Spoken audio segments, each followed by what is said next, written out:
इसमें साफ साफ ये लिखा हुआ है कि प्रार्थनी का कहना यह भी है कि बलात्कार विधायक कुलदीप सिंह सेंगर ने नहीं किया है। आपकी ही बहन कह रही हैं कि नहीं किया है, जबरन कुलदीप सेंगर को फंसाया गया है। साफ तौर पर यह कहा गया है इन्होंने इस दौरान जब 20 जून 2017 को बयान दर्ज कराया था उसमें कहीं भी कुलदीप सेंगर का नाम नहीं था। आपका जो बलात्कार करता है उसका आप नाम नहीं लेती हो, आपने कुलदीप सेंगर का नाम नहीं लिया, आपने शुभम का नाम लिया, नरेश तिवारी का नाम लिया। ऑन रिकॉर्ड ये कोर्ट में दस्तावेज मौजूद हैं। आपके चाचा आपको समझा रहे हैं कि आप जो है अपने अंदरूनी अंगों को पे खरोंच मार लीजिए। इस पर जब हमने सवाल पूछा तो बौखलाहट साफ तौर पर दिखी और अंत में हमने ये देखा कि पीड़िता जो है सवालों का जवाब देने की बजाय वहां पर माइक छोड़कर भागती हुई नजर आ रही थी।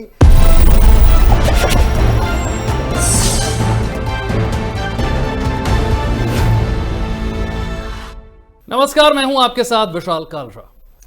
उन्नाव के पूर्व विधायक कुलदीप सिंह सेंगर पर जो बलात्कार के आरोप लगे हैं, पिछले 8 साल से जो लगातार मीडिया ट्रायल वक्त दर वक्त चलता रहा है, उसे लेकर यह तो अब साफ हो गया है कि इस पूरे केस से जुड़े कुछ अलग पहलू भी हैं जिन पर कोई भी बात नहीं करना चाहता है। इसकी वजह बहुत सारी हो सकती है, लेकिन एफएम न्यूज लगातार इस पूरे केस को बारीकी से खंगाल रहा है। हम आप तक उन्नाव बलात्कार केस से जुड़ा वो छिपा हुआ सच लगातार आपके सामने लाने की कोशिश कर रहे हैं, जिन पर अगर खुलकर बात हो जाए तो शायद इस केस को लेकर आपके नजरिए में काफी हद तक बदलाव होगा। ऐसे ही केस से जुड़े तमाम हिडन और इंपॉर्टेंट इनपुट्स की ग्राउंड जीरो पर एक्टिव रहकर पड़ताल कर रहे हैं हमारे सहयोगी प्रियंक वाजपेयी, जो इस वक्त हमारे साथ न्यूज रूम से लाइव जोड़ रहे हैं। प्रियंक, अगर आप मुझे सुन पा रहे हैं तो मैं सबसे पहले यह समझना चाहूंगा कि अब तक की हमारी पड़ताल में जो कुछ निकलकर सामने आया, उन्नाव की पीड़िता से जो हमने बात की, कुलदीप सेंगर की बेटी से हमने जो बात की, उन्नाव पीड़िता के मामा से जो हमने बात की, जो ऑडियो वीडियो डॉक्यूमेंट्स हमारे पास इस वक्त हैं, वो इस केस में ऐसे कौन से नए एंगल की तरफ इशारा करते हैं जिस पर बात होनी जरूरी तो बहुत थी लेकिन हो नहीं पाई है, क्योंकि आप ग्राउंड जीरो पर रहकर, एक्टिव रहकर पूरी पड़ताल को बड़ी बारीकी से कर रहे हैं। क्या बातें निकलकर सामने आ रही? देखिए विशाल, बिल्कुल ठीक बात है। इस पे बहुत सारे पहलू हैं। अलग अलग मीडिया हाउस लगातार कवरेज में जुटा हुआ है और हम पहले दिन से प्रथम दृष्टया ये कह रहे हैं, इस बात को मुखर तौर पर कह रहे हैं कि हर खबर के 2 पहलू होते हैं, किसी भी वारदात के 2 पहलू होते हैं, दोनों पहलुओं पर बात होनी चाहिए। लेकिन इसे दुर्भाग्य कहेंगे कि एक तरफा ये जो पूरी कवरेज चल रही है, तमाम ऐसे पहलू हैं, करीब 10 से ज्यादा ऐसे तथ्य हैं जिन पर बात होना बहुत ज्यादा जरूरी है, लेकिन उस ओर शायद लगातार चलते मीडिया ट्रायल की वजह से ही कहेंगे कि इस पर ध्यान नहीं जा रहा है। हमने इन तमाम तथ्यों की बारीकी से पड़ताल की, पीड़िता से बात करी, हमने कहा आप हमारे साथ बैठिए और तमाम ऐसे सवाल हैं उनके जवाब दीजिए। वो राजी भी हुई, लेकिन जब हम सवालों की श्रृंखला में आगे बढ़े, हमने उनसे बात करने की कोशिश करी, हमने उनसे पूछा कि भाई उन्नाव की जो आवाम है वो आपके समर्थन में क्यों नहीं है, क्यों उन्नाव की आवाम लगातार जो है एक सुर में विरोध ही कर रही है। उसके बाद हमने ये पूछा कि आपकी एफआईआर जो कोर्ट में जमा है, उस एफआईआर में आपने अपनी ही मां के खिलाफ क्यों जो है शिकायत दर्ज कराई थी। जब हमने पूछा तो उन्होंने एक तो बौखलाहट दिखी, उनकी मां हस्तक्षेप करती हुई दिखी, उनकी मां ने यह कहा और साथ में सहमति पीड़िता भी दे रही थी कि यह जो एफआईआर है वो पूरी तरह से एआई जनरेटेड है, फेक है। हमने और ज्यादा पड़ताल करी, हमने कोर्ट से जुड़े जो वकील है उनसे वो कॉपी मंगाई, जो कि हम चाहेंगे कि वो जो एफआईआर की गई है रेप पीड़िता की ओर से स्क्रीन पर दिखाई जाए कि किस तरह एफआईआर में साफ साफ लिखा हुआ है कि उनकी मां ने जो है मारपीट करके जबरन जो है मारपीट करती थी और चाचा के उनका नाम भी जो है वो उसमें शुमार है। उन दोनों के ऊपर पीड़िता ने खुद गंभीर आरोप लगाए थे। इस तरह के तमाम जो हैं अलग अलग तथ्य हम लगातार उजागर कर रहे हैं। हमने सवाल किया कि वो जो ऑडियो वायरल हो रहा है, आपके चाचा जो हैं वो आपको सलाह दे रहे हैं, ऑडियो हालांकि हम पुष्टि नहीं कर रहे हैं लेकिन कोर्ट में ऑडियो दर्ज है, वो ऑडियो में इस तरह की बातें की जा रही हैं कि आपके चाचा आपको समझा रहे हैं कि आप जो है अपने अंदरूनी अंगों को पे खरोंच मार लीजिए। इस पर जब हमने सवाल पूछा तो बौखलाहट साफ तौर पर दिखी और अंत में हमने ये देखा कि पीड़िता जो है सवालों का जवाब देने की बजाय वहां पर माइक छोड़कर भागती हुई नजर आ रही थी। इस पर हम क्या समझें? उसके बाद हमने ये जरूरी समझा कि अगर दाल में कुछ काला है, हम इस पक्ष के समर्थन में लगातार कह रहे हैं कि निष्पक्ष जांच हो। अगर कुलदीप सेंगर दोषी है तो सख्त से सख्त सजा का हकदार है, यह हम लगातार कह रहे हैं। लेकिन हम इस संविधान में जो आख्या दी गई है उसको भी बार बार उठाते हैं। हम इस बात को कह रहे हैं कि अगर 100 निर्दोष बच जाएं, लेकिन 100 कसूरवार बच जाएं, लेकिन किसी निर्दोष को सजा नहीं होनी चाहिए। इस तथ्य को ध्यान में रखते ही हमारी पड़ताल है और कुछ हमारे पास फैक्ट्स हैं। एफआईआर कॉपी हमने आपको दिखा दी, ऑडियो भी हम आपको लगातार सुना दे रहे हैं। इसके बाद जो अभी शायद कोई भी मीडिया हाउस उस तथ्य का जिक्र नहीं करना चाहता, हम उन्नाव पर ग्राउंड जीरो पर एक्टिव हुए, वहां से हमने पड़ताल करी, हम कोर्ट गए, वकील से हमने दस्तावेज कलेक्ट किए। कुछ दस्तावेज हैं पीड़िता की बहन का, मैं चाहूंगा पीसीआर की टीम से पीड़िता की बहन है उनकी एफआईआर कॉपी स्क्रीन पर दिखाई जाए और किस तरह साफ तौर पर उस एफआईआर कॉपी में सीधे तौर पर लिखा है। अगर मैं आपको पढ़कर सुनाऊं, प्रार्थनी का कहना यह भी है, ये एफआईआर कॉपी का बीच का हिस्सा है, पूरा बहुत लंबी एफआईआर इसलिए मैं आपको नहीं पढ़ के सुना सकता, लेकिन इसमें साफ साफ ये लिखा हुआ है कि प्रार्थनी का कहना यह भी है कि का बलात्कार विधायक कुलदीप सिंह सेंगर ने नहीं किया है। आपकी ही बहन कह रही है कि नहीं किया है, जबरन कुलदीप सेंगर को फंसाया गया है। साफ तौर पर यह कहा गया है पैसे की वसूली के लिए कुलदीप सेंगर को फंसाया और जिस अधिवक्ता से काम करवाती है, जबरन दबाव बनाकर उससे धन की वसूली करती है, जो कई बार मेरे साथ मारपीट कर चुकी है और अलग अलग व्यक्तियों के साथ शारीरिक संबंध बनाने को कहती हैं।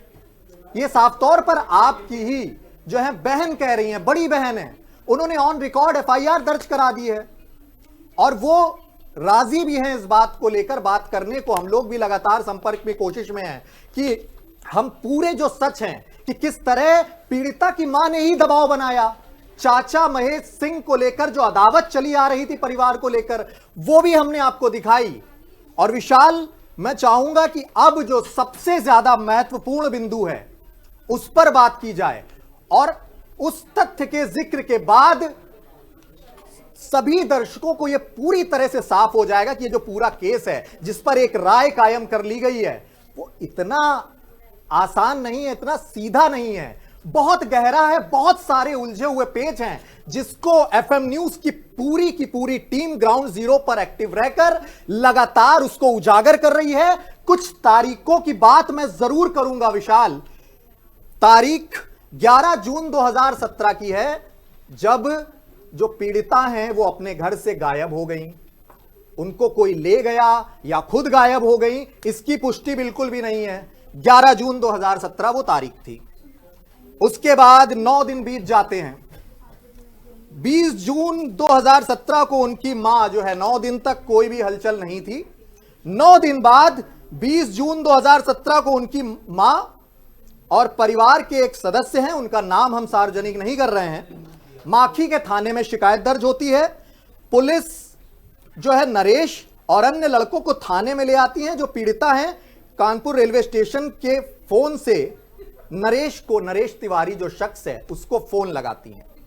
नरेश तिवारी का जिक्र बार बार हो रहा है, यही वो शख्स है जिसके ऊपर आरोप लगे हुए हैं।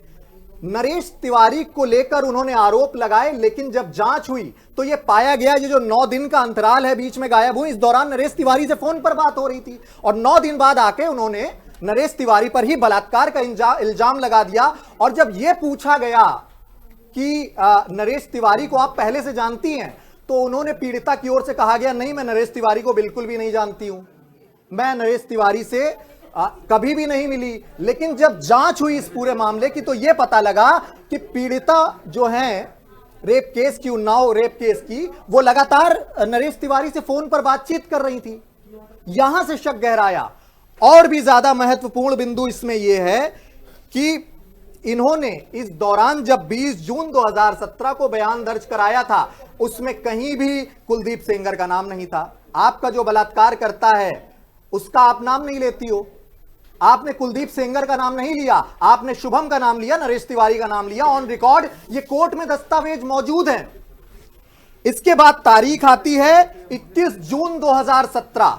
यह महत्वपूर्ण तारीख है क्योंकि इस दिन मेडिकल जांच होता है, कोर्ट में दस्तावेज जमा है। हमारा कोई भी दावा बिल्कुल भी हवाई नहीं है, तथ्यात्मक है, ऑन रिकॉर्ड है। दस्तावेज हम आपको स्क्रीन पर दिखा रहे हैं। 21 जून 2017 को पीड़िता का मेडिकल जांच होती है। पीड़िता की मेडिकल जांच में क्या सामने आता है? उसमें रेप की पुष्टि नहीं हुई है, रेप नहीं किया गया।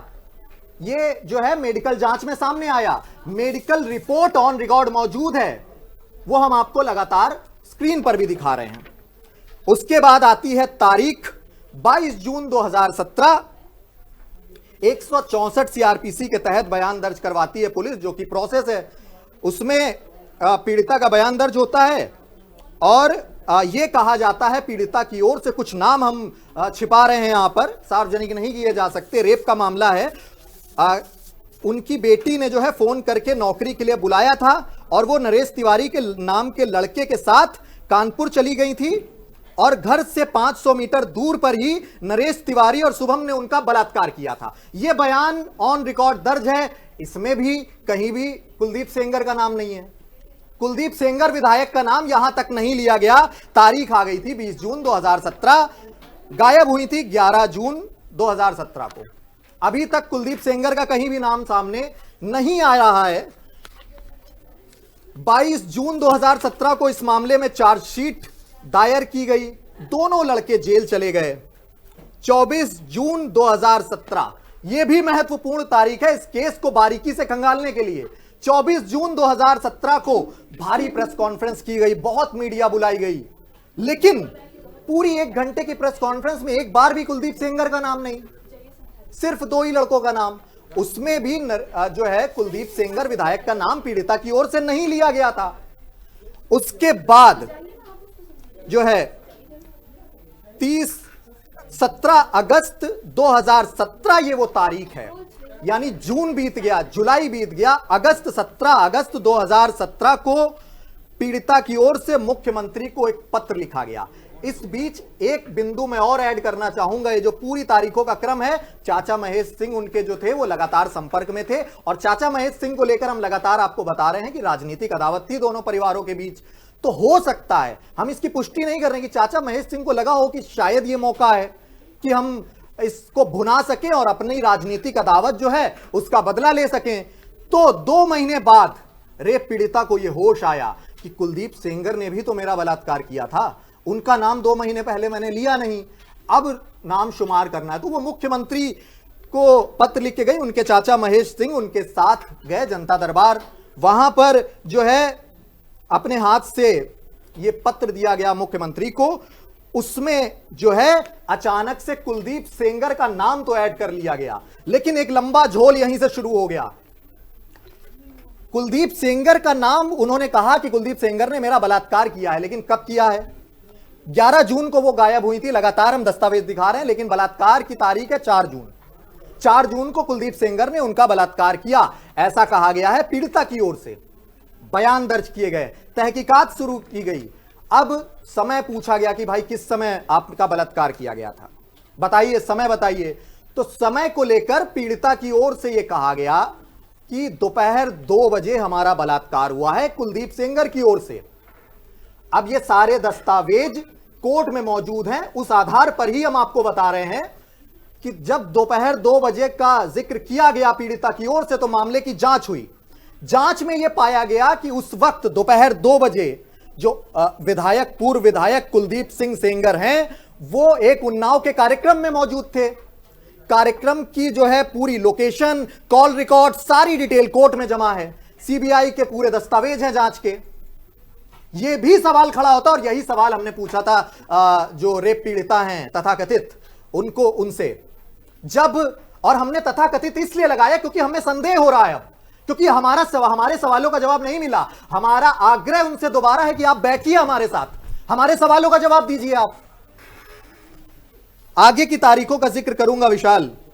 2 बजे का उन्होंने समय बताया, संदेह गहराया जब, और ये समय मैच नहीं खाया टाइमलाइन कि भाई उस समय तो विधायक, वो तो शायद हो सकता है कि चाचा की ओर से सलाह दी गई हो। समय बदलकर जो है 21 सितंबर आ गया। इस पूरी जांच में 1 महीना बीत गया, पशोपेश चल रही थी। 21 सितंबर 2017 को लड़की फिर से क्षेत्राधिकारी सफीपुर के कार्यालय पर मीडिया को इन्होंने इंटरव्यू दिया, प्रेस कॉन्फ्रेंस की, और इस बार समय बदलकर 6 PM कर दिया गया। मतलब दोपहर और शाम का, ये मैं समझ सकता हूं कि उस समय जो वारदात हो रही है तो समय टाइम ना देखा हो, लेकिन सुबह और शाम का अंदाजा किसी को भी हो सकता है। ऐसे एक बयान नहीं है प्रियंक, ऐसे कई सारे बयान हैं जो कि मेल नहीं खाते हैं। कुलदीप सेंगर उस समय वहां पर उनकी लोकेशन नहीं थी, उस टाइम पर नहीं थे। उनकी बेटी के पास पूरे सबूत मौजूद हैं कि उनकी लोकेशन कहां पर थी, वो कहां पर मौजूद थे। सोशल मीडिया पर यह पूरी जानकारी है। गैंगरेप में सहयोग करने की FIR में उनका नाम नहीं रहता है। दोनों परिवारों की जो है वो पुरानी रंजिश सामने आती है, और जो फैक्ट्स और जो डॉक्यूमेंट कुलदीप सेंगर की बेटी अब सामने रख रही है उसका जवाब उन्नाव की पीड़िता के पास मिलता हुआ नजर नहीं आता। और खासतौर से जिस तरह के दस्तावेज आपने सामने रखे हैं, जिस तरह से पड़ताल हमने आगे बढ़ाई है FM न्यूज से, ये बड़ी साफ बात है कि बहुत सारी ऐसी चीजें हैं जो कि मिसमैच हैं। और अब आखिर में मैं आपसे चाहूंगा कि आप बताएं कि अब किस दिशा में ये जांच बढ़े, या कौन से वो सबूत हैं जिन्हें ध्यान में रखकर अगर सुप्रीम कोर्ट फैसला सुनाता है ये, तो ये केस सही दिशा में जांच की तरफ या फैसले की तरफ आगे बढ़ सकता है, क्योंकि अब उम्मीद सिर्फ सुप्रीम कोर्ट से है जहां से आने वाले दिनों में इसे लेकर फैसला आएगा। बिल्कुल ठीक है। और जो समय सीमा है उस पर जो हम कुछ ब्रीफ कर पाए अगर, तो 21 सितंबर को जो मैं बता रहा था कि लड़की ने 6 PM कर दिया, उसके बाद 4 जून को जो है समय उन्होंने 8 PM कर दिया। समय भी अलग अलग बताए गए। इसको लेकर जब हमने सवाल पूछा तो सवाल को लेकर वो बहुत ज्यादा भड़की हुई नजर आई, जिसको लेकर सवाल खड़े होना लाजमी है। एक सवाल हमने गंभीर और उठाया कि जो पूरे उन्नाव में बलात्कारी विधायक के पोस्टर लगे हुए थे, जब रेप पीड़िता दिल्ली में मौजूद थी, तो वो पोस्टर किसने लगवाए? इतना बड़ा व्यापक खर्च किसने किया? पोस्टर किसने चिपकाए? उसका नाम क्या था? इन सवालों को लेकर भी पीड़िता का मौन बहुत कुछ सवाल खड़े करता है। हम वो ऑडियो आपको लगातार दिखा रहे हैं जिसमें रेप पीड़िता के चाचा महेश सिंह लगातार उन्हें समझाते हुए नजर आ रहे हैं कि अपने अंदरूनी अंगों में छेड़छाड़ कर लो। ये जब ऑडियो इंटरनेट पर वायरल हुआ, इसको लेकर तमाम बातें होती रहीं, लेकिन इन सब पहलुओं से इतर हम आपका ध्यान एक वीडियो की ओर भी ले जाना चाहते हैं जिसमें रेप पीड़िता नजर आ रही हैं। एक तथाकथित पत्रकार उन्नाव में जो खुद को एक स्वयंभू पत्रकार बताते हैं, वो मौजूद हैं। वो रेप पीड़िता को किस तरह समझाते हुए नजर आ रहे हैं कि आपको ये नाम लेना है, ये बोलना है। ये सारा वीडियो जो है एक मौके पर मौजूद वीडियोग्राफर ने रिकॉर्ड कर लिया था, जो कि एक्सक्लूसिवली हमारे पास आ गया है। अभी दुर्भाग्य ही इसको कहेंगे कि तमाम वहां पर ग्राउंड जीरो पर पत्रकार एक्टिव हैं, लेकिन यह वीडियो किसी भी मीडिया हाउस ने चलाने की हिमाकत नहीं दिखाई। वो वीडियो हम आपको दिखाते हैं और इस वीडियो को देखने के बाद, उसको सुनने के बाद यह स्पष्ट हो जाएगा कि यह जो पूरा मामला है ये इतना सीधा नहीं है। इसमें बहुत सारे पेच हैं जो शायद छिपाने की कोशिश की गई है। पत्रकार भेजे हैं बाबू से, वहाँ जाओ खड़े हो जाओ।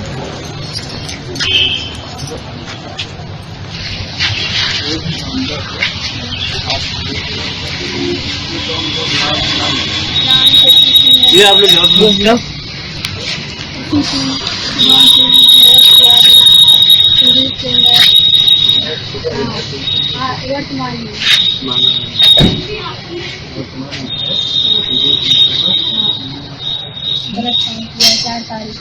बलात्कार उनके भाई ने अधीक्षक को गोली मारी, उनको अभियुक्त मिल गया